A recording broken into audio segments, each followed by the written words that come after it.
welcome to the MMA Heat podcast. Karyn, Bryant here with you. What's up, everyone? Alan Jouban here as well. All right, listen, folks, we will talk about the action that went down at UFC 252, an and still situation for Stipe Miocic, DC, retiring, the end of an era there for DC. And we'll also preview a little bit of the Munhoz, Frankie, Edgar fight that's going down this weekend. But Alan, how are you feeling? You know, you're back to training, it looks like. If people are following your Instagram, they're seeing it looks like all the bad stuff's behind you, knock wood, and it looks like you're back to normal. Absolutely. I'm positive from here on out. Not positive for Corona, thank God, but yeah, positive mentality. I've been through the trenches over the last year and a half with multiple injuries, getting Corona, etc. I am healthy. I'm training, and I'm just waiting on the phone call. Honestly, I've been in touch with the UFC twice the last 2 weeks, letting them know, let's do it. Let's do it. I want to pull the trigger, looking at early October. So I'm just waiting on Sean Shelby to find the opponent, and then I can sign on the dotted line. But you'll be seeing me in the octagon in about 8 weeks. Nice. Well, that'd be great. And hopefully I'm working, hopefully I'll be working that one. Yeah, it is fight week again. I'm working this weekend out in Vegas. So I'll be heading out there on Thursday. I'll get COVID test number 8, I guess, which is great. I'm all for it. Like it's, you know, hopefully I don't want you to have to find out how good the COVID testing is because I would love for this crap to be over with. But I will say that if you do fight while this is going on, just know that the protocols and everything are really good and they're taking very good care of everybody. So I just don't understand why the UFC does the nose test, which seems to be the more common test. But then like the place where I go, it's always just the oral one, which seems to be so much easier. I don't know why there's one or the other. I haven't figured that out yet. Yeah, all I've gotten was, I haven't done any nose ones. I've done only throat. So, they've all been the oral. Yeah, they started out nose, and like at the beginning when Dana was getting them, they were all nose, and then they switched to throat, and then like when we were over, in Abu Dhabi or on our way there, then you had the choice, but now everything is just mouth, I think. So okay, good. There you go. I couldn't figure it out because you were seeing people gagging and stuff, and because Dana White, you know, all the videos are going up the nose, and it was so uncomfortable. And then the one that I do in LA, they give you the bag. You just swab your mouth by yourself, and then give it back to them. And so it seems so much easier. So I'm glad to see that they elected to kind of go that route if they're equally as specific. I hope they are equally effective. But that one, it doesn't feel great, but that's easier. Having them swab around, that's easier than the nose thing. To me, just seems like I don't want that scratching my brain. I just don't. No thanks. Agreed. I don't want to do it either. No thanks. Well, yeah, I was out jumping rope again this morning. Was doing it yesterday. You know, there is a bit of a heat wave, Alan. I know you live in the valley. You probably feel it more than me. But I have to adjust my schedule and start getting up earlier because yesterday I was out there around noon jumping, and it's like full on 100 degrees out and all this. I was like, this kind of sucks. Like, so I need to get up earlier. So today I was done before 11:30, I think, which was good. So yeah, it's nasty here in the valley. It's been in the hundreds as long as I can remember now during this quarantine. We just ordered an above ground pool for our backyard. So I'm really I'm optimistic, but I'm a little bit nervous. I've never had a pool in my life, much less an above ground pool, and I don't have a tremendous amount of space in my back because we added on to the house. So it's kind of a gamble, but I know this. It's the cheapest way to take a risk. I mean, I don't want to dig a $50,000 hole to put a pool. I don't want to move and buy a new home that has a pool. But if you can buy an above-ground pool and see how it works out, and, you know, I know I'm going to use it. That's the thing. I know my son's going to use it. I'm going to use it. My wife's going to use it. And as long as there's 100 degrees, it will get used. But I'm a bit nervous about it. Just getting it all going. How much is it going to bring up my electric bill, my water bill? How much room am I going to have in my backyard? Keeping it up clean and all that. I'm just a little. It's a lot going on right now with everything going on in the world. I think you'll be fine. And also, just so you know, they make solar covers for pools that'll heat it. And obviously, we get a lot of sun here. We have solar panels and stuff. But you can get the solar thing for the pool cover. A friend of mine had one. I don't have a pool. I wish.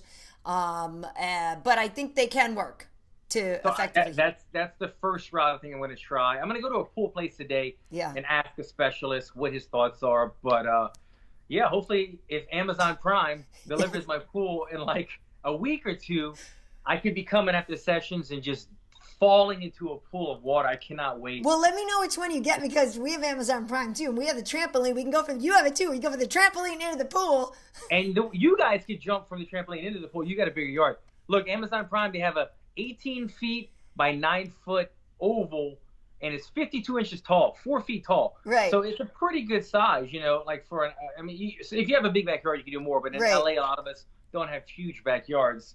So it's going to take up my entire backyard, but you know, we'll be barbecuing or in the pool or on the trampoline. Not a lot of space to walk around outside of it. Yeah, I just got some flashbacks to like playing soccer back in the day and go over to Heather's house. She had the above ground pool after we go after practice. Yeah, totally. I just need to make sure I don't do like on the end of Bad Boys where yes, the pool breaks and I've got thousands of gallons of water pouring into my house or wherever. So yeah, that would suck. We'll see. It'll be interesting. Well, it's funny that we're both getting like to the point of like, how can I entertain myself? So I ordered a bunch of golf stuff this weekend to practice at home, right? And so golf, because I haven't golfed in a really long time, but I have my own clubs, and I actually have a couple sets. So I haven't golfed in forever.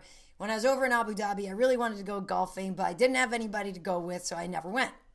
So, but I wanna, if we get to go back, I would like to play there. And also just in general, you know, I was playing tennis on Friday, but golf is one of those things that I actually could go out and do right now. You know, you can go out and do that. But I haven't been to the driving range, so I bought like a net that to swing into and some practice foam balls and a little thing, and it came, this whole set came with like a little, you know, the like the tee, so that you can feel like you have 3 different surfaces, like the rough, the, you know, whatever. And then I also bought a little like putting green that had like, you know, roll it out like 9 feet long and 3 little holes or whatever, because I was like, look, I'm gonna be home more often still. I can set this net up, I can work on my swing. And so then when we go out and you know, if Wade and Aurora want to learn, or they can, you know what I mean, or whatever. But I was getting like, I'm getting bored. Not bored is not the right word, but I needed something else to do. So I was like, what else can I do? And I'm like, well, I may as well just get better at my golf game too. So, Karyn, we're reading each other's mind lately. I just bought a set of clubs, and I've been going to the range for like 2 weeks now, and I went to the course for the first time about 2 days ago. I like it. I enjoy it. Granted, it was hot as hell at the time, I mean, here in the Valley. But as far as just getting away, especially during quarantine where everything's closed, but to be able to go on a beautiful golf course and it's just greenery and grass and lakes and there's geese and rabbits running around. I know, and it's so nice. I'm enjoying it. It's my little getaway as well. So, yeah, hopefully we could go swing some clubs in Abu Dhabi or something. Yes, if not, we'll have to play in Griffith Park. That's where I learned how to play here in LA in Griffith Park. That's awesome. I love that. So so cool. And I don't think my brother watches the podcast, but anyway, there's one coming from my brother too. I set him up, and I said, because I ordered one, and then I asked, he's the one who like golfs all the time, but he said he hasn't golfed in a while, and I was like, bro, do you have one of these things? And he said, no, I don't. That looks cool, and blah blah blah. So I ordered mine, and then I was like, oh, whatever. So I sent him one too. So big bro's getting the practice kit at home as well, because that's how nice of a sister I am. That's cool. Yeah. Anyway, well, let's talk about some face punching. And still situation in the main event, Stipe Miocic getting it done. You know, it was the last fight for DC. We know he wanted to go out on a win. It didn't go his way. You know, for me, I'm okay with him losing. I really was more concerned about his eye afterwards, and hopefully he can see, because when he was talking to Joe in the interview afterwards, he was saying he couldn't see out of his left eye.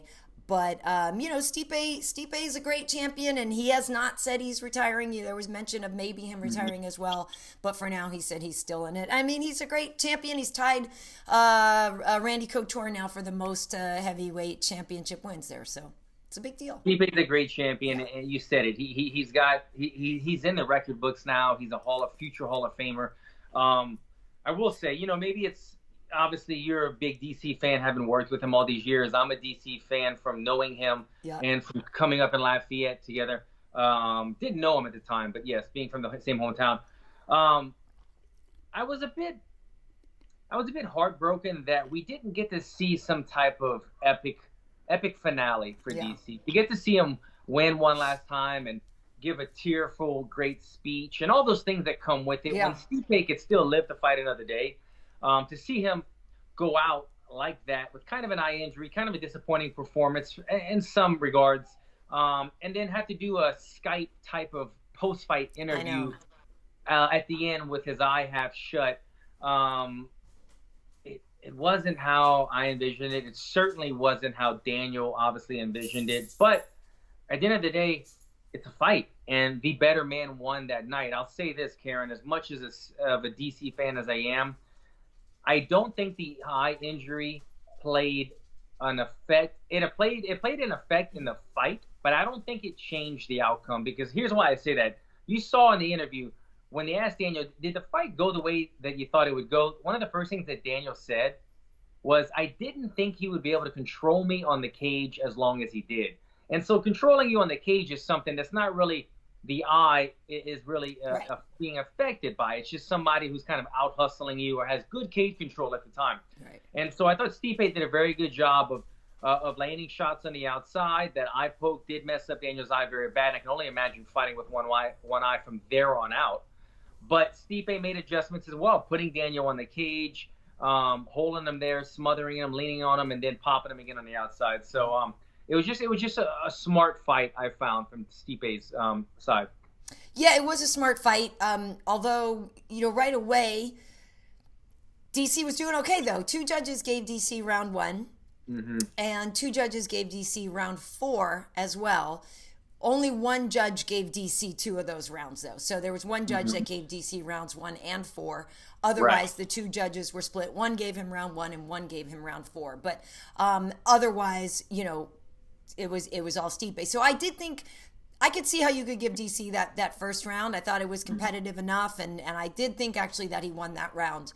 And then after that, it got, it was Stipe's fight. It started to feel, and again, I agree with you about the eye injury part, because hard to know how much of that plays into it, but it started to, not repetitive, but you know what I mean? You started to see like, oh yeah, this fight is, the rounds, they're starting to kind of go the same. Like I wasn't starting to see enough, there wasn't a huge change in like what, I'm just trying to win here, and I can't.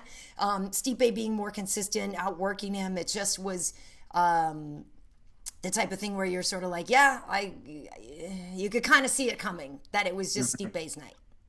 Yeah.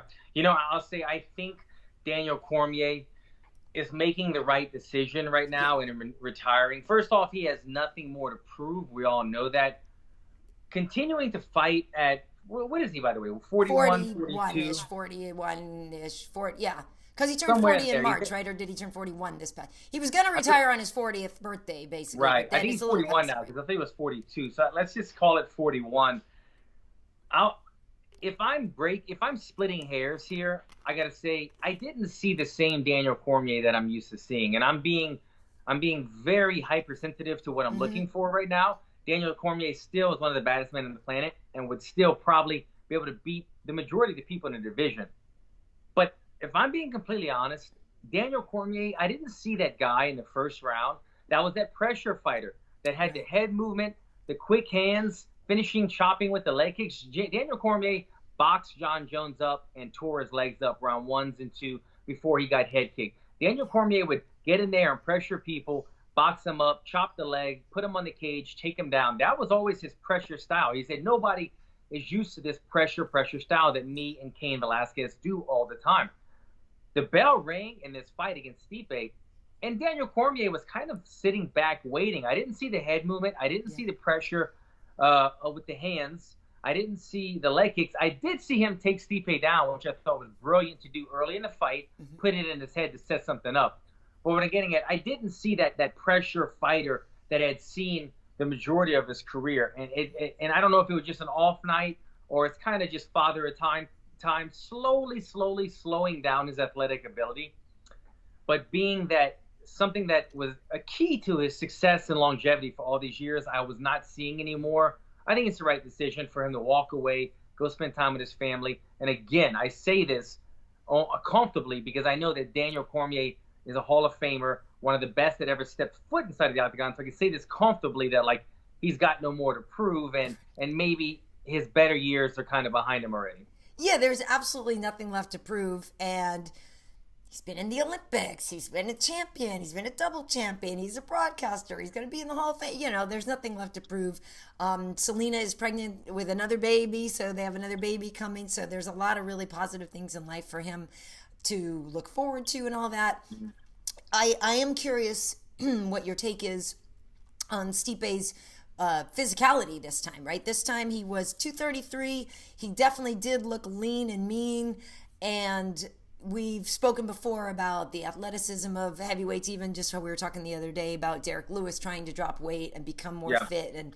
And you do see that, well, yeah, that body type, it does work. Like, it does serve you well. I thought Stipe looked to be in great shape, and that's one of the things he was talking about.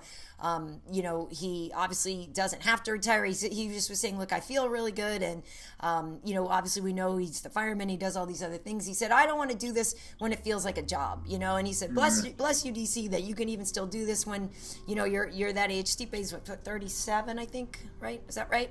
Yeah, 36, 37. 36, 37, something like that. But he basically was like, you know, I think about retirement before every fight. You know, it wasn't just this one. He said, I think about it all the time. But right now, you know, I'm good. I feel good. I like that performance. I'm not thinking about quitting right now. But he said, yeah, whenever it becomes a job to me and I don't want to do it, you know, that's when I'll stop. But to me, it looked like he took this job very seriously. He's in great shape for it. And when you do eliminate DC out of that equation and you look at some of the other people coming up, you're like, yeah, Stipe could be champ again still for a while. So why should he stop? You know, you mentioned Stipe looking lean. I mean, I thought so too. I mean, I was watching at my buddy's house, and everybody was like, what is it about Stipe that looks different? I go, well, he changed his hair a little bit. He's a little bit more stylish, but he's also a little bit leaner, a little bit just more trimmer and in shape, and it makes him physically look better. Yeah. And I also thought it made him physically perform better. Yeah. When we think back about some of the best heavyweights of all time, you might think of Fedor, who was somewhat of an undersized heavyweight. We think of Stipe, who I wouldn't say is undersized, but the 230s is not a big heavyweight. No. That's somewhere in the middle. Daniel Cormier, he was probably around the 240s, 230s, but still not the biggest. There's some guys that obviously had to cut weight to make the 265 margin, but those guys are not in the category the best guys of all time. So we're seeing a kind of a pattern in history, but I got to say, the way that MMA is evolving, I do feel like the big men will be having their day sometime soon. I don't know what Francis Ngannou walks around at, but the guys that carry the big weight in a lean way, that carry it well, those guys will start having their day. I can only imagine. It's the overweight, the put on too much water and excess weight that has not seemed to fare well in the heavyweight division. It's the guys that have said, okay, you know, I tried to be 250, but I had so much excess water, it was weighing me down, I wasn't quick. Let me lean up to a 235. Now I'm strong, I'm carrying less water, so I'm faster. And those guys have had success. So the bigger body guys, though, the Ngannous, Rozenstruiks, he's a big man. He's a big man. He could probably trim down some water as well and be a much quicker man. But I feel like those guys will start to evolve and be the better heavyweights soon enough. Just like when you look at boxing back in the day, the Muhammad Ali's, and before them, you talk about the 50s, heavyweights in the 50s were weighing 190, 195. Yeah, I know. They weren't very big. Yeah. They would never be able to compete with today's heavyweights who walk around at 250 and whatnot, that is 6'5", 6'4". So the evolution of the human body and fighting are coming together eventually. Yeah, it's funny. I was actually watching Cinderella Man again not too long ago. I think when I was over in Abu Dhabi, it was on. And, you know, he's like a heavyweight, you know, and he's weighing in at like, $185, $190 or whatever. Yeah. And you think of Tyson Fury now, you're like, yeah, oh my God, massive, right? But yeah, I don't know what Francis is walking around at right now. But to your point, if you do look at Francis, he is way more lean even than when he first came in. You know what I mean? Like, yes, he's huge and muscular, but there's no fat on him anymore. You know what I mean? There's nothing extra there. So I don't know how much he weighs, but it will be interesting if Francis is next for Stipe. Obviously, we know what happened the first time, and then we know after that, when Francis had that fight with Derek Lewis, that he was gun shy and all that from losing. He's a very different fighter now. I think it'd be interesting if Francis is in there again with Stipe. He's a totally different guy now, and he has a different ability on the ground. Granted, he hasn't caught up to Stipe as a wrestler or anything like that, but it'd be interesting to see Stipe versus Francis now with his improvements in takedown defense or anything like that, and also his improved striking, which is frightening. Yeah. But yeah, Stipe is a great champ, and he has time, right? He still has time. So hopefully though it doesn't wait too long to fight again, though, because that's the one thing that obviously he had to heal up for the injury, but hopefully now he didn't look like he took too much damage, and hopefully we could keep him busier than not busy. That's the only thing. It doesn't seem like he'll need too much time to recover. I think he probably just wants to enjoy life with his family for now after getting over this huge hurdle. And like you said, hopefully see him back sooner rather than later. One last little note, though, on DC. I just want to say this about DC. We've talked about his resume as a fighter, which is impeccable. But his resume as a brand, as a public figure, is equally as impressive. And he's somebody that a lot of people, when you look at people in the limelight, you think of like somebody like The Rock as like, that's who I want to idol my career as. The guy that's been in WWE, that's a movie star, that does shows, that knows how to speak well, that he does everything. And The Rock's always been somebody that I've looked up to, but also DC himself is a guy like me, I say, you know what? If I can get into fighting and be successful, and I can get in commentating and be successful, and the details, and ESPN, and as a father, and as a wrestling coach, and an Olympian, and a Strikeforce heavyweight, light heavyweight, so many things in his life that DC has done. He said, you know what? I didn't always make it to the top or got the gold medal, but he still went to the highest level of it and did the best that he could. And he's done that in every aspect of his life, as a father, as a coach, as a fighter, as an analyst, and so on and so on. So I can hope DC continues to have success after his competitive career is over. But he's somebody like me really has looked up to in terms of career-wise. That's how I like to model my career, is when I'm done fighting, to have this to fall back on and always be planting seeds for new things, and not only planting seeds, but getting to the highest levels of it. And he's been able to do that and maintain that for a long time. So I just want to applaud DC for everything that he's done in and outside of the octagon. Yeah, very well put. And I agree. Obviously, I worked with DC for a long time over at FS1 on UFC Tonight, and I work with him still, even though we don't really work together. A lot of time he's down by the octagon and I'm up at the desk or whatever, but we work together. We have for years.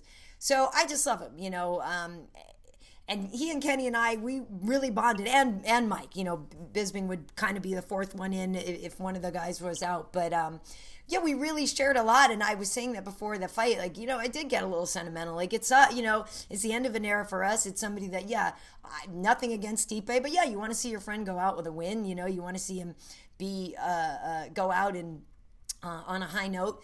But he really has had such an incredible career, and I was there for some really fun moments of it. I was there working the night he became the double champion, and I remember we've worked where he had parties for him coming back to Fox after winning the title, like just some really fun things, but also just some hard times in life too with all of us. So we've been through a lot. I'm very happy for him to have had the career that he's had, and you're right, he's a great coach, dad, all these other things. So it's great. I'm bummed that he didn't win, but you can't have everything. You can't have everything. We'll still have him in the sport, which is great. We still get to hear his voice, his perspective, and so it'll feel like he's still educating a lot of the masses behind the microphone. Exactly, and if we're being honest, without naming names, there's a lot of other people that it would have been more frustrating to watch DC lose to on his last fight, right?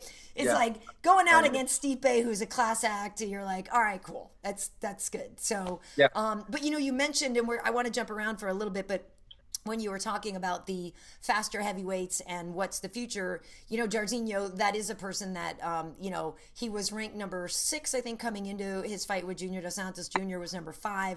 So you can imagine those two will swap at the very least, if not have some other movement there. And, Jairzinho is a guy that he wants that Francis rematch. At some point he definitely does want to have that. But he beat Alistair Overeem now. He just beat another former champion in Junior Dos Santos. So he is definitely a guy that we should watch for. And, when you're watching him fight, they do talk a lot about the fact that, coming from that kickboxing background, he is a great striker. And if he does ever fight Stipe should just put him on his butt, right? But maybe that's easier said than done. But Jairzinho, you know, we've done some interviews with him now. I did another one the other day, and he's just such a really nice guy, biggie boy. But going into this one, you and I were split. But I just thought, you know, I hate to say it, but I just thought Junior isn't who he used to be in terms of being able to take the damage. And he's been in so many wars and so many high-level fights with so many killers. And I just was thinking that it was a kind of a changing of the guard fight for me. And to me, it just seemed like Jairzinho was just going to be younger and fresher and have too many more positives going into this fight. Although I like, you know, Chito Jr. being leaner and meaner is not necessarily a bad thing, but I just thought I just didn't think he could hold up to Jairzinho's power. Yeah, and he did. You know, eventually once he landed, you know, Junior kind of crumbled right there. I didn't have any dogs in the fight, but me and you did bet, and you did have a Rozenstruik, and I had Junior. So I was just, you know, and I was optimistic because Junior was looking very good, you know, touching and moving. He obviously knew that he did not want to get hit by Rozenstruik, and he did that for as long as he possibly could. But eventually, both men will land. And you, like as you said, Junior has taken so many shots over the years. Those wars with Cain Velasquez and so many more. And Rozenstruik is a more fresher fighter and a more powerful puncher, in my opinion. Eventually, the inevitable kind of did happen, but it was great to see both men show each other such signs of respect. Junior didn't seem to be, look, everybody's hurt inside emotionally, but he seemed to take it very well. You know, they were smiling and talking at the end. He didn't seem devastated. He's done so much in his career already, but I agree. It's a bit of a changing of the guard. Rozenstruik does remind me a bit of a Francis Ngannou a year or two ago, a guy that's kind of come on the scene, made some waves, not quite there yet, probably in the grappling department. And we saw what happened when he went against Francis Ngannou. Ngannou was able to have a beautiful night against him. But he's one of those guys that can continually work on the grappling, getting better. And I think Joe Rogan even said it. We will likely see in a shallow heavyweight division, we will likely see you fighting for the heavyweight title sometime in the future. As long as you win one or two more fights, he will likely be there. So he's a guy to keep an eye on in the future for that. Absolutely. Well, that was the idea, is if, let's say, Stipe had retired as well, you might have just had Francis versus Jairzinho for the vacant title. You never know, right? But yeah, interestingly, he does train at American Top Team where Junior trains. He said they never trained together really before, though. It'll be interesting if they do now, you know, if that comes around now. I mean, it'll be interesting to see what Junior wants to do, right? That's 3 in a row for him. You know, obviously, like we said, he only fights big killers and stuff. And so, and with his name, he's only ever going to get big opponents. So, it'll be interesting to see what he does. You know, he's always such a positive person, a real joy for life with his family and stuff. So I don't really ever worry about him.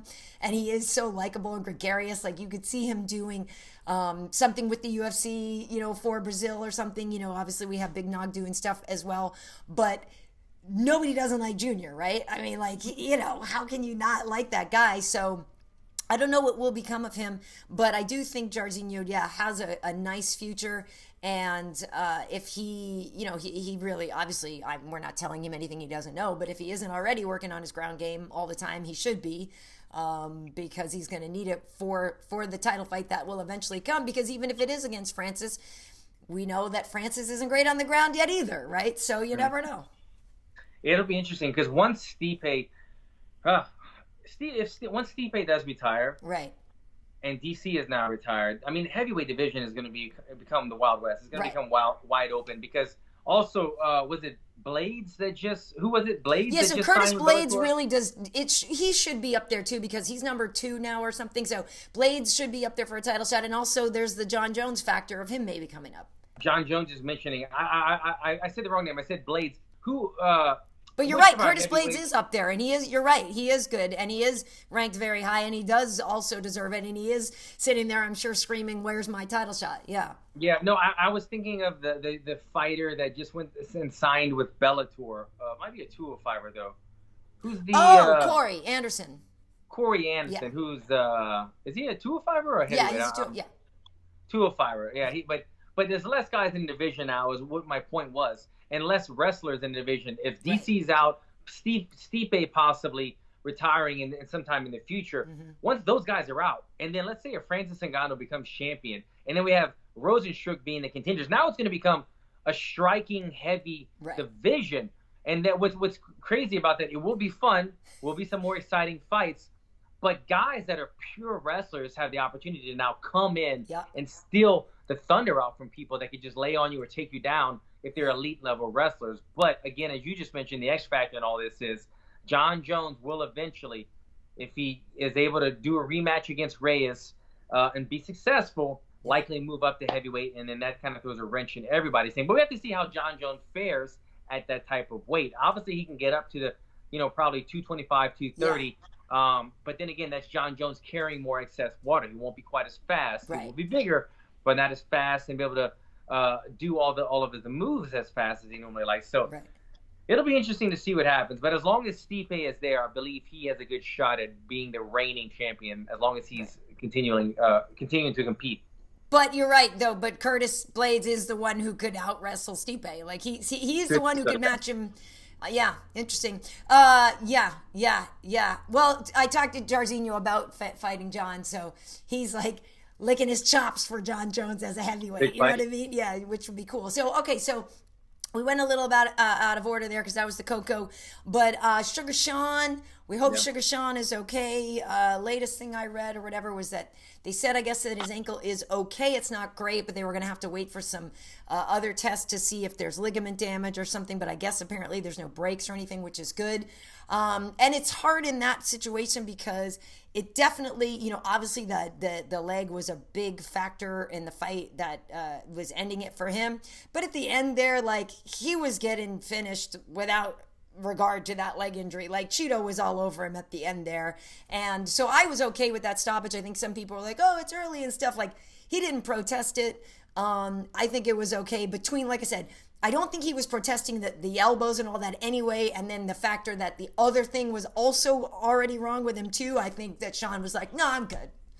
Yeah, I agree. I thought that you're accurate about Sean's reaction. I thought that Herb Dean could have let it go a little bit longer. Okay. I don't think Sean wanted to be in there any longer. Right. But he definitely wasn't like...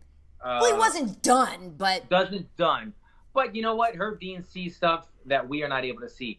Fighters' energy, body language, and eye contact, which we never can really quite see from the TV scene. We just see this from a profile normally. But he could see that Sean wasn't exactly trying to fight. And as you said, when Herb Dean stopped the fight, Sean wasn't raising hell saying, what are you doing? He was grabbing his leg right away. So not a bad stoppage at all. Right. So, but with Chito, a lot of people, it's just that Sean had so much more hype, and Sean, Sean's got all that swagger, and he's really freaking good too. But Chito was one of the guys not that people weren't taking him seriously enough, but just when you have one person that has so much more buzz, it's like people are like surprised. Oh my God, this other guy's good too. But Chito's very good, you know what I mean? So I think that's unfortunate that we see the end of a fight like that where you kind of go, yeah, but if he wasn't injured, and you're like, well, but how'd he get injured? Yeah. You know what I mean? Vera did the damage. People need to realize that. At first, I'll say, I thought it was kind of a freak injury, but it happens. It sucks, but it happens. But when you watch it again, Vera landed the leg kick. He hit that nerve. It deadened the ankle. And so he caused it. Is it kind of a Hail Mary? Yes. Like, is it something that fighters target? I'm going for that nerve on the outside knee, hoping that it deadens the ankle. No, I kick people there all the time, and it doesn't happen. But it does happen now and then. We saw Michael Chandler, I believe, that happened to him before. The former flyweight champion. I'm blanking on all of a sudden. In the UFC, the flyweight Demetrius? champion. No, they just retired. Cejudo. Cejudo. I was giving you the big head. Sorry, Cejudo. He's got a big head. We know that. Cejudo, same thing. He tweeted after as well that it's happened to him. He got hit in the nerve. Yeah. We saw when his ankle gave out. Yeah. So it happens. I've got to say this, Karyn. I thought that the UFC they really took a big risk with this promoting O'Malley as much as they did. Right. I was a bit shocked by it. First of all, when I saw that he was the co-main event, I was a little surprised. I thought that maybe the Rozenstruik, the heavyweight fight should have been up there. Yeah. Former champions, contenders, all that. But I get it. O'Malley is he's fun to watch, and he's a character. He's, just everything about it. So I was like, all right, I get it. It makes sense. But then how heavily they promoted it was really shocking. Did you see Stephen A. Smith did a piece on O'Malley?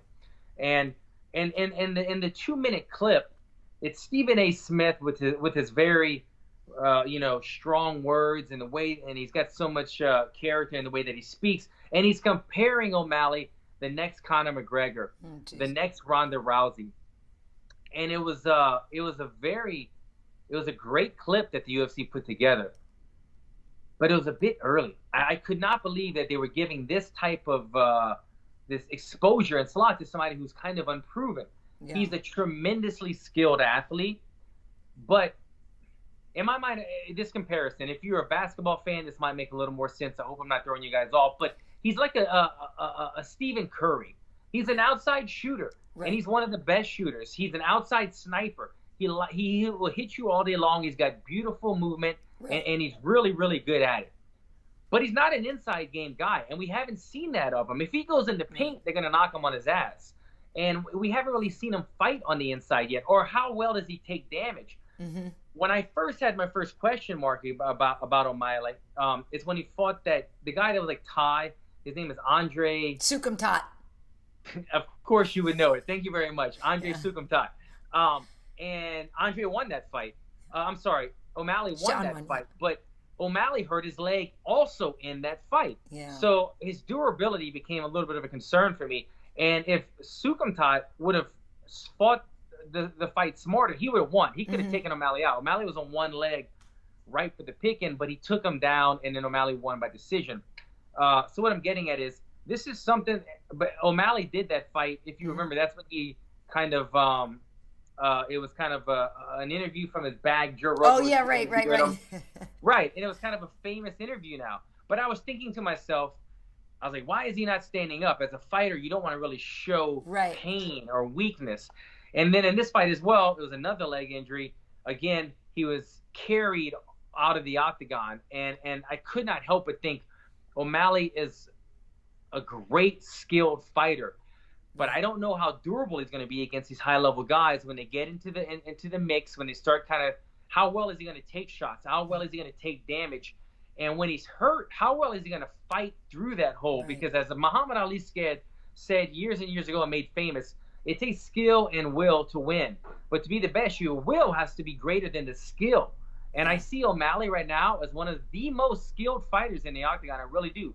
But I have not yet seen that will be equal. I've seen him, when he gets hurt, kind of say, no mas, no more, and tap out.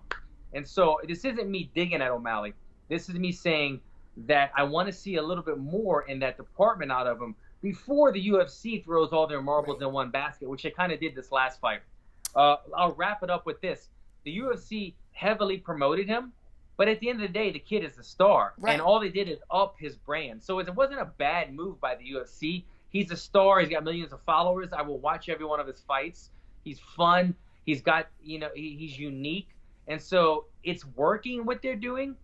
But I think as we saw kind of a bump in the road that once he gets in these kind of elite level, not even elite, top 15 guys, he's going to start having trouble. And so they maybe have to go back to different matchmaking again as they were doing before in his first 4 fights before Vera. Well, he is getting a lot of promotion, but like you said, he's really entertaining, and he's worth it. I mean, when you're there and you're looking at his stuff, it's entertaining, and he's got a whole vibe, and he's got a whole persona, and he can back it up with good performances in the octagon. So I agree with you, though. It's tough when it seems like somebody's getting promoted too much, or they're getting a little ahead of themselves and they haven't quite proven themselves yet. So it will be interesting to see how he handles this setback, right? I mean, we all know that supposedly this is going to be your best, the best learning opportunity for him now is to have that loss. So I'm looking forward to seeing what he does. Hopefully the injury is not very, very substantial, and hopefully it's not the type of thing where he's going to have surgery or anything like that. But yeah, it'll be interesting to see him hit that reset button and to figure out, how hard can he dig? How hard does he work? Is he the kind of person that is only good when things are easy? I guess now we're going to start to see what kind of character he has. But I think he's going to be fine, and I think he's planning to be here for a little while. You know what I mean? So I'm not discouraged.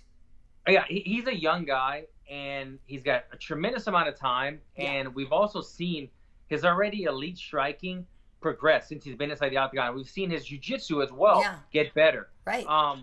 I know he's going to be fine, and I know he's going to be a star and be successful. It was just, like I said, when I saw the Andre fight and that question mark popped up, like, I wonder why he's limping on that one leg and couldn't get up. Because as you know, I say this a lot, but I've been there. I've fought with broken legs. I've fought with broken hands. And I've never been carried out of the octagon.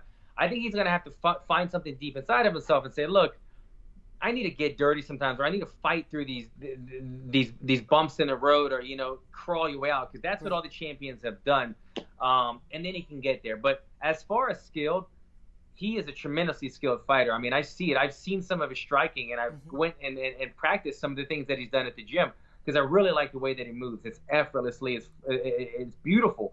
I think a lot of guys, as Cody and some of the other guys were kind of chiming in, obviously they wanted to kick the guy while he's down, but they also know because they've been in the highs and the lows of the sport. They're like, it's not all fun and games when you get in that top 15, and when you're not winning, you got to be able to make an adjustment. Right. And so far, O'Malley's like, I'm either going to steamroll you, or when I have a bit of a resistance, he's kind of coming up. He's kind of showing that he doesn't enjoy the resistance so much. So I'll be curious to see how he adapts so early in his career and has time to adjust it later on. Yeah. Well, any other takeaways for you from the evening? I was happy to see Felice back after almost 2 years away. She had to have knee surgery and everything, so the fight didn't go her way. Jandiroba got her in an armbar in the first round, and actually Vera got a performance bonus for that.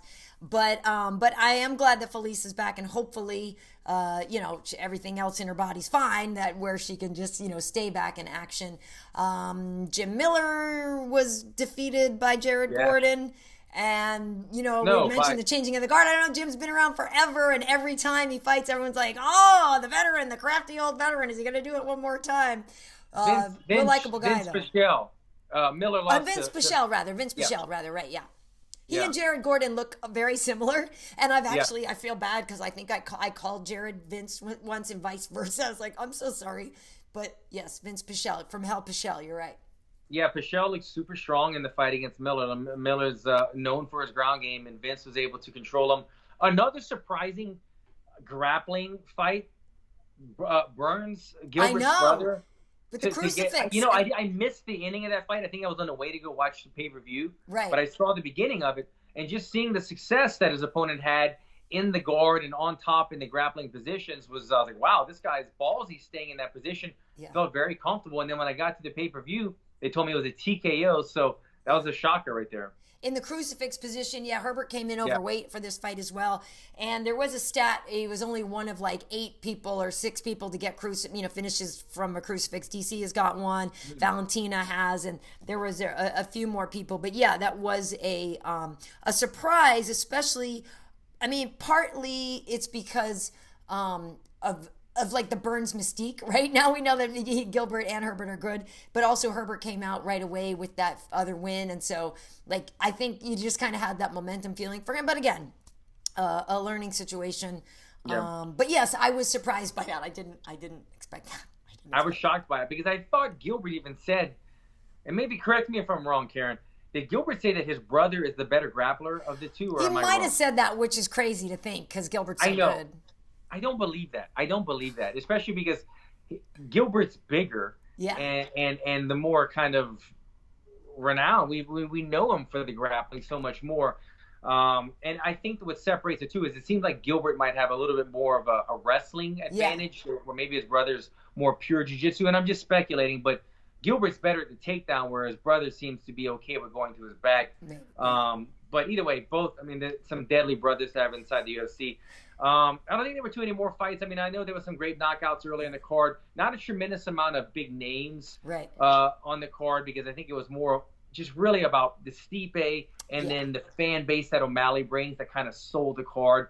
The rest of the fights were kind of newer names with some exciting fights here and there. But it was a fun card to watch. I know there's my boy Pedro is going to be fighting one of the legends this coming weekend. Did you say you're working this card as well? Yeah, so I'm working this card, going out to Vegas on Thursday. Yeah, Pedro Munhoz is taking on Frankie Edgar, and this is Frankie's debut at 135. They were supposed to fight in July. Pedro tested positive for COVID, your good friend.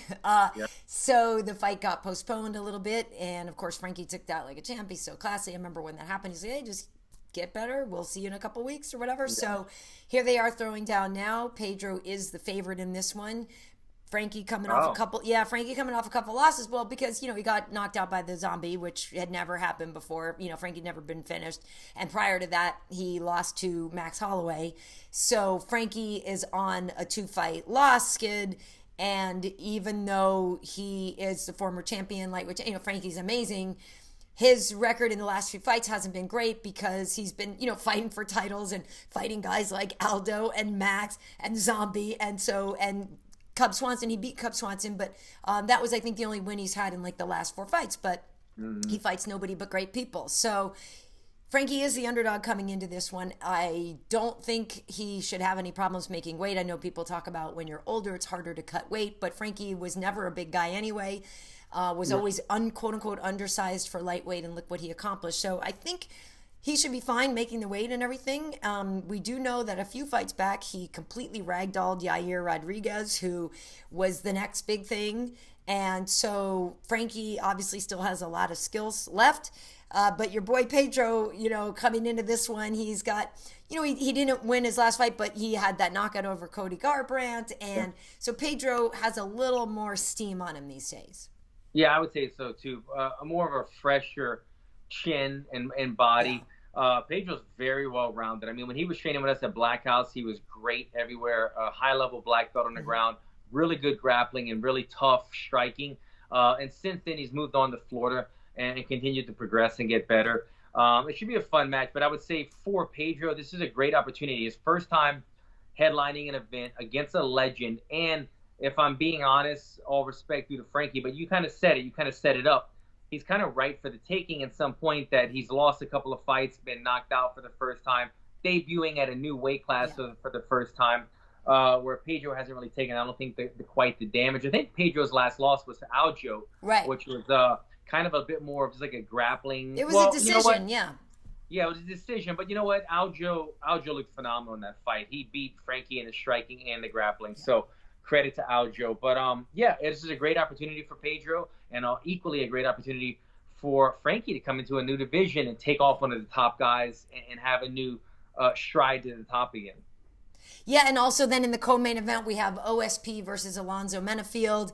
And Alonzo is one of the guys that came off of the Contender Series that they have a lot of, let's see, what's the word? There's a lot of hope for this guy to turn into a star as well. So a good opportunity for him. I'm blanking who OSP initially was going to fight, and I believe that Alonzo is a shorter notice replacement, but should be interesting. OSP with the Von Preux choke. You never know when he's going to hit it. So it'll be interesting to see if Alonzo recognizes the setup for that one. And let's go if he feels that, because OSP has caught so many people in that. So that will be interesting. But yeah, back out at the Apex for that. And in the following week, I'm working that one as well. That will be Anthony Smith and Alexander Rakic. They are the main event in that one. So yeah, so it'll be interesting. Like you were kind of mentioning it with talking about DC and Stipe. Yeah, it is weird to not have the crowds there. And for DC and stuff, like that's the part that does suck, is retiring, like you said, with no crowd, and you can't even go over and high five Joe. You're on a remote headset thing. I felt the same way in Fight Island for Little Nog, and a lot of these guys win, and that was Verdum's last fight in the UFC over there, and same thing like that. Like that part of it is a bit of a bummer, but in terms of the setup at Apex. I think the fighters kind of like it. I think, you know, and it feels very comfortable. I know a lot of people, you know, feel at home. You hear everything your coaches say and all of that, but it's a little different. It doesn't, you know, it's hard to get like holy crap throwdown moment when they're walking out, because you do miss the crowd. I'm not going to lie, you miss the crowd. So I don't know when we get to go back to it, but I hope soon. I do as well. I mean, I'm probably going to, if I fight in October, we'll experience this no crowd thing. And I'm sure it'll just be an adjustment that's kind of seamless, because, you know, we train every day in the gym without crowd. So it's like that. But, you know, that's what attracts us to sports. It's the fans, it's the energy, it's the tension, it's the edge of your seats moments. And you're taking that element out of it. Now we still have sports, and we still get to enjoy it, but it doesn't have that electricity surrounding it. And so I as well look very much forward to the fans coming back, going and attending in a fight as well, and having that kind of that electricity during the fight that makes you stare at the TV even harder when you're watching it. When you hear the fan noise go up, the excitement in the room goes up that you're watching it in. So I miss it as well, and I look forward to it. Yep. And I don't even know who I'm working with this weekend. I got to figure that out. I don't know. Yeah, you'll be good. I don't know. All right. Well, so folks, hopefully you enjoyed this show. If you ever want to get it on audio, you can go to MMA.audio. Wade puts them all up there so you can download them. You can also find everything on MMAHeat.com. You can follow MMA Heat across the board. You can follow Wade Eck. He's our producer. His is just Wade Eck. And I'm Karyn Bryant on Twitter, KB Heat on Instagram. Hit subscribe while you're here checking it out. Alan, where can folks find you? Yep, and follow me as well, guys, at Alan Jouban on all social media. And again, as Karyn said, I appreciate you guys following. Check them all out. Check out our shows. We appreciate you guys. And nothing but love. Appreciate it. See you next time.